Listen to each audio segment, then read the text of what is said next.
He is 96 years old and an American investor, a businessman, a former real estate lawyer, and a philanthropist. He is vice chairman of Berkshire Hathaway, chaired by Warren Buffett. He has net worth of $1.6 billion.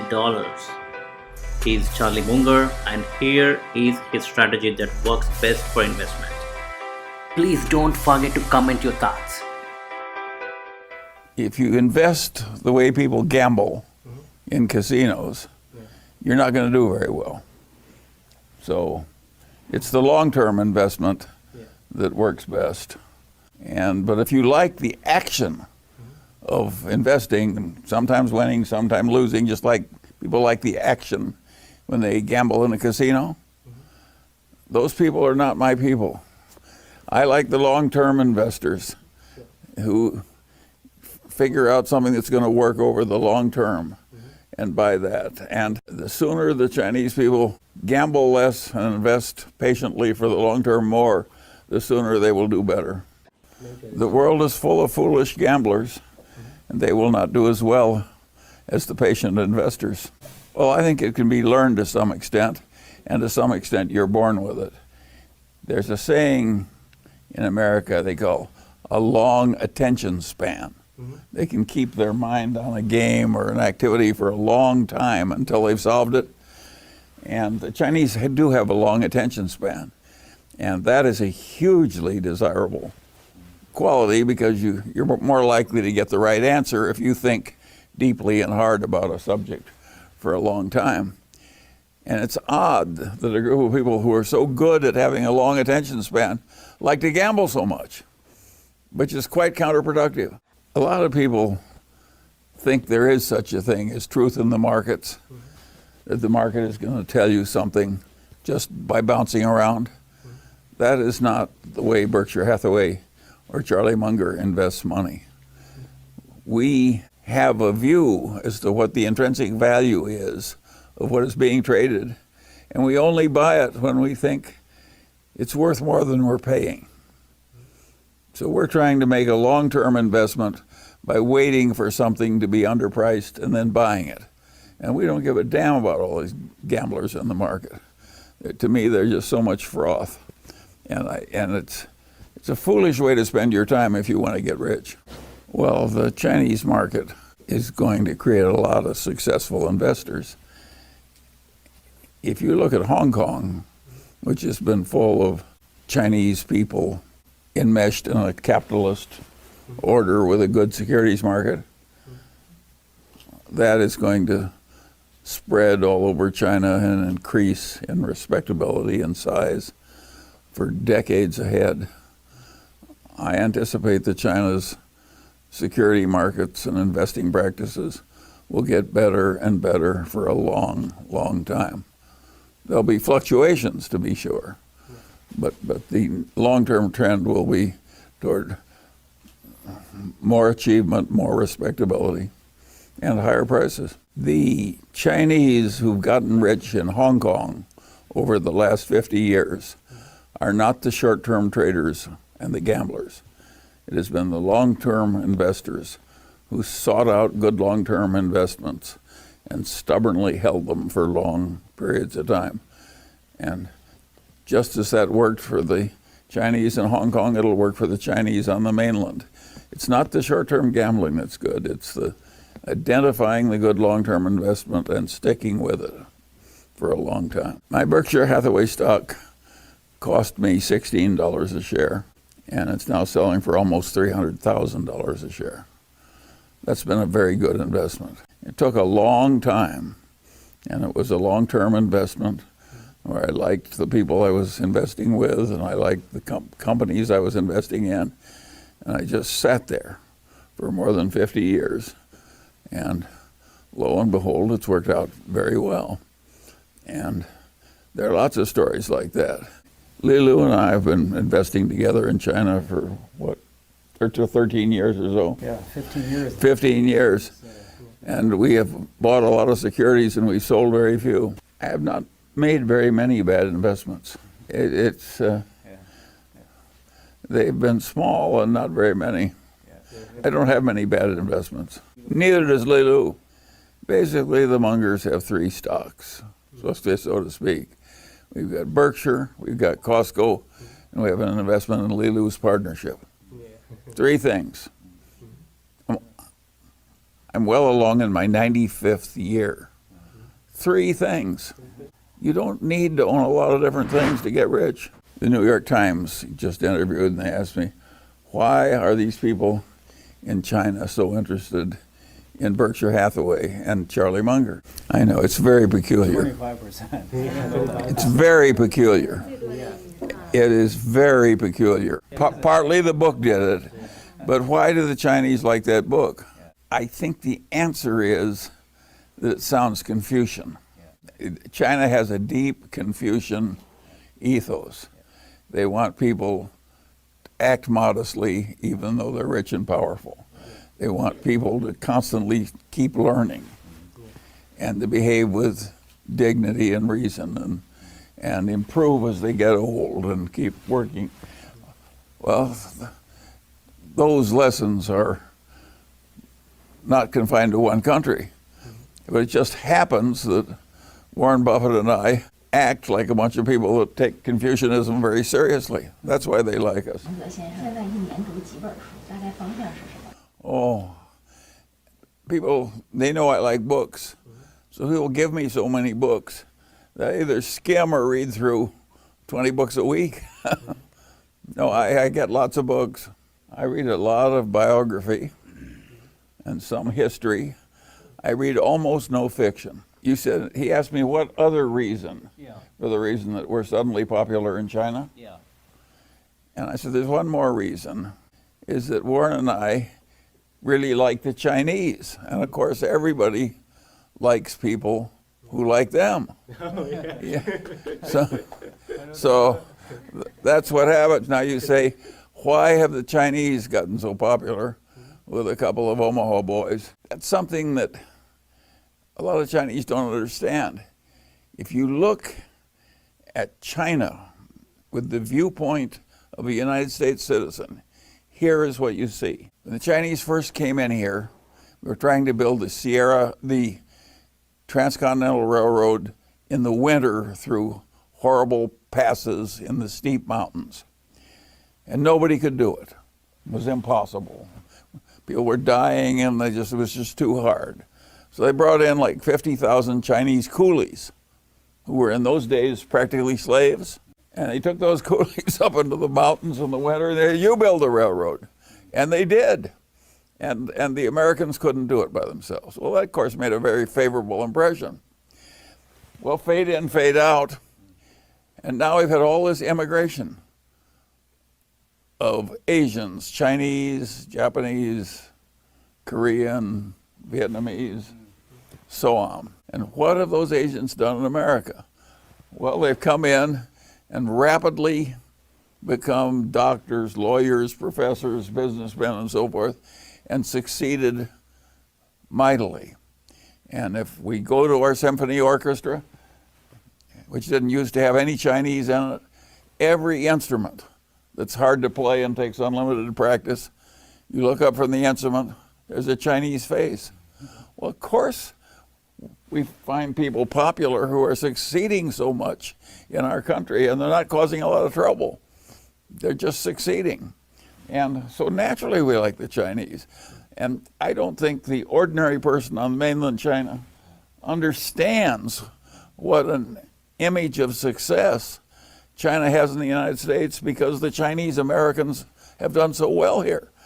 And the most extreme thing of all that nobody could have anticipated, nobody ever talks about it, and you should talk about it in your magazine, is because there was so much poverty in China and it was so overpopulated. If an American couple were unable to have children of their own, they could always go to China and adopt a Chinese girl from a very poor family. So in every important city of America, people soon learned they got better babies, taking the unwanted Chinese girls from the remote Chinese farms. That those babies, on average, worked out better than if had their own children. And so everybody wanted to adopt a child. They don't want American child. They want a Chinese girl. And of course, all those girls worked out well. And most people in China don't realize how extreme that's been. That's happened in every American city. Every American private school is full of the discarded Chinese girls from the Chinese countryside, and they're getting all A's and winning the prizes. And of course it makes a favorable impression. And you should write about it, because every city is full of these adopted Chinese girls being raised by American families. And they're spectacularly successful, even though they come from a background of poverty. So it's just dramatic, and it's all over America. You in northern Minnesota, there are these Chinese girls, and they're playing the difficult instruments in the orchestra. So from your perspective, where is Chinese security market today? It is like the 73, 74, 82. Where is it now? How do you really see the current stage of the security market? They wanted both of us to answer, so you'll go first. Right. I think there's more value for the investor if you buy the best companies in China or the best companies in the United States. I think that at current prices, the best companies in China are selling cheaper than the best companies in the United States. The Chinese don't have to go abroad to find good investments. They've got plenty right in their own country. There's some awfully strong companies in China that are selling at reasonable prices. China is opening up more and more to foreign investors, and its markets are getting stronger and stronger with more participation from the world outside of China. That's all to the good. And eventually it'll drive some prices up in China. I would argue that rationality, which is seeing the world the way it is instead of the way you hope it is, I'd say that's the most important. If you don't see the world the way it is, it's like judging something through a distorted lens. You think the world is one way and it's different. And of course, that leads to terrible mistakes. You want to think correctly. Well, you got to work at it, and you got to care about it. If you don't care whether you're rational or not, and you don't work on it, then you can just stay as irrational as you want all your life and take the lousy results you're sure to get. I carry it further, and it's basically a Confucian attitude. I think you have a moral duty to become as rational as you can. You work at it all your life, and you read a lot. Well, let me take it. Human nature in a big bureaucracy makes bad decisions. If you don't know that human nature in a big bureaucracy is going to make bad decisions, you may give more respect to those decisions than they deserve. So it helps to understand where human nature is automatically causing bad results so you can avoid them. Well, anything that enables you to predict and adjust to reality. The reality is, if you're dealing with a big, dumb bureaucracy, it's very difficult and unpleasant. And the sooner you learn that and how to handle it, the better off you are. Those are just out of the introductory course in psychology in every university. People don't learn. They teach it in the university and nobody pays any attention. Well, but let's take a simple question. As I said in that book, they offered me 300 shares of Belridge Oil, which I bought because I had the money on hand. Then they offered 1,500 more at the same price, and now I had to sell something or borrow the money. And so I bought the 300 and not the 1,500. Well, that decision has cost me now about $5 billion. I'd be $5 billion richer if I'd bought the other 1,500. It's the contrast. It didn't inconvenience me in any way to buy the 300, and it inconvenienced me. And just the extra contrast made my judgment go sour. And it was the dumbest goddamn decision, one of the dumbest investment decisions I ever made in my whole life. And it just came from a simple, the stock was not overpriced because it was a little more inconvenient for me to buy it. But the inconvenience was enough to trigger my mind. And there was another problem on that. It was even worse. The man who dominated that corporation was eccentric and heavy drinking, but the oil field wasn't drinking. and anyway, so I had two different psychological reasons why I made the wrong decision. I thought too much about how much the man was drinking, and too little about how good the oil field was. And then I thought too much about my own inconvenience and too little about the basic situation. So I screwed up fairly well. But that should encourage you people. You can blow them, one of the major opportunities of your life, and still muddle through all right. Think of the people who have an utterly miserable first marriage and a wonderful second marriage. Just all kinds of things get fixed. If you keep making something more and more valuable, some wise person is going to notice it and start buying it.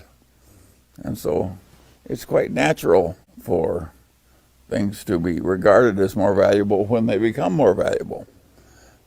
And, if you want to buy a brand new automobile, say a Chevy, it costs X, and if you buy one 10 years old, it costs maybe a third of X. Everybody knows that the new Chevy is worth more than the one that's 10 years old.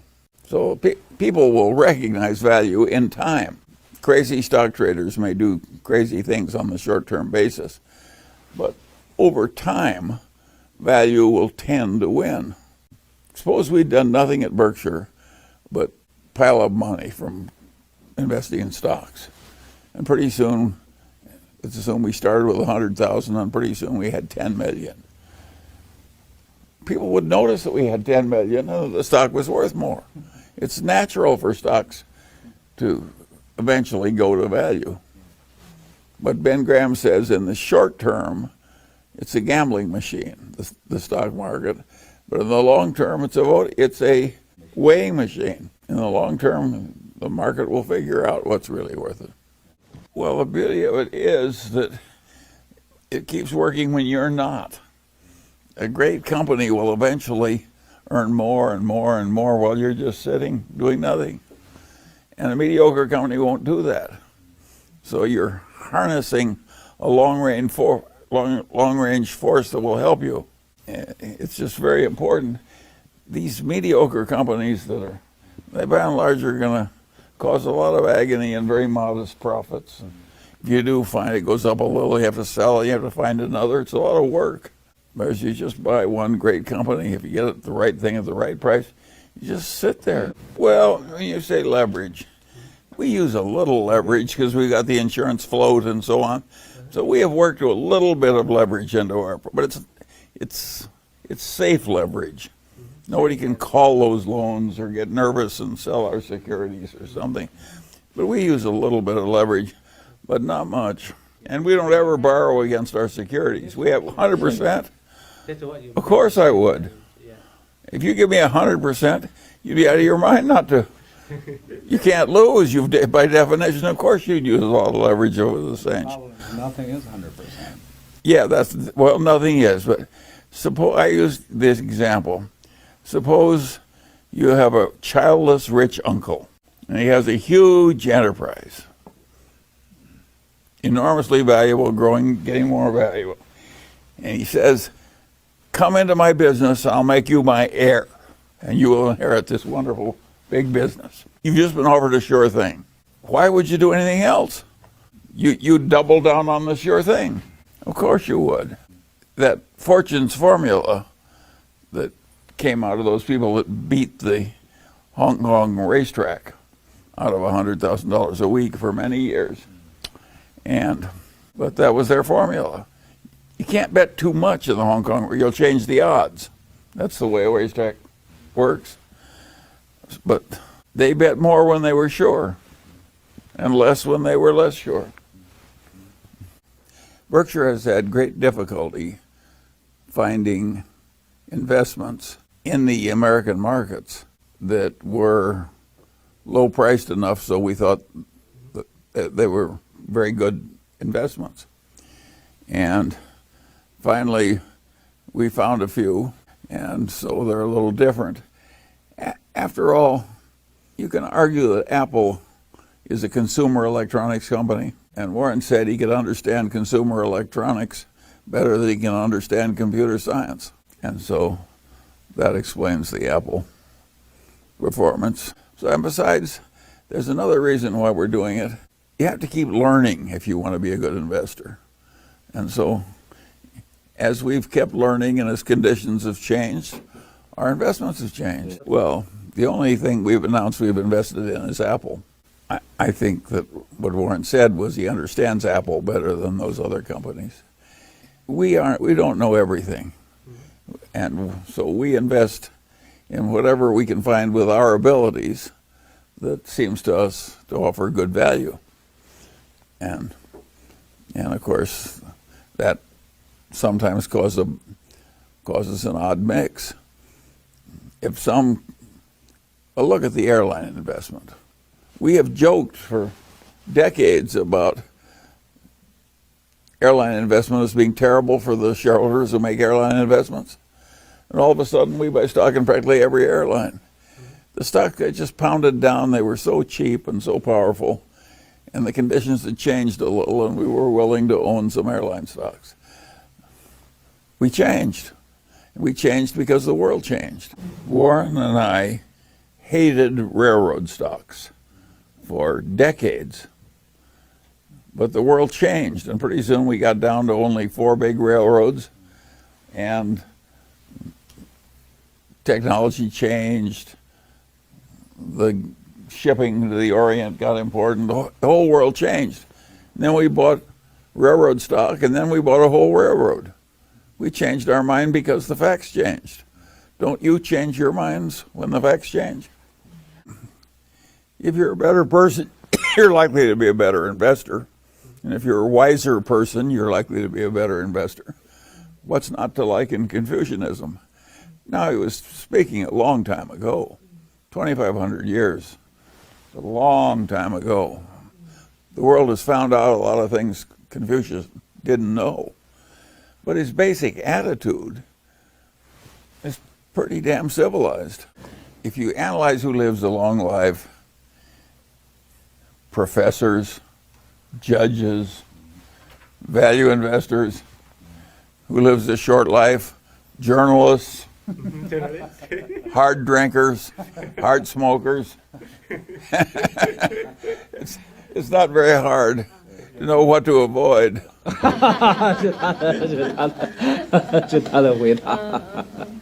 Well, you're talking to a journalist, Charlie. I know, but in America, the journalists tended to smoke a lot and drink a lot and have a lot of deadlines, so always under stress, and they died young. And the judge just sits there. The courtroom goes at his pace, not somebody else's. There's nobody over him telling him to do something. The judge lives forever. And the trial lawyers, they die young too. Yeah, a lot of stress, a lot of problems. Really kind of What? Well, the traders have to really. And traders are the worst of all. The short-term stock traders die the quickest. They drink and they smoke and they, 我说你在 they're tortured by. 其实芒格先生很了解我们的工作，实际情况就是。You describe perfectly the life of the journalist. Great advice. Yeah, but she doesn't drink, she doesn't smoke. So you live long. well, Warren and I don't meet so much anymore. We talk on the phone. We don't talk as much as we used to.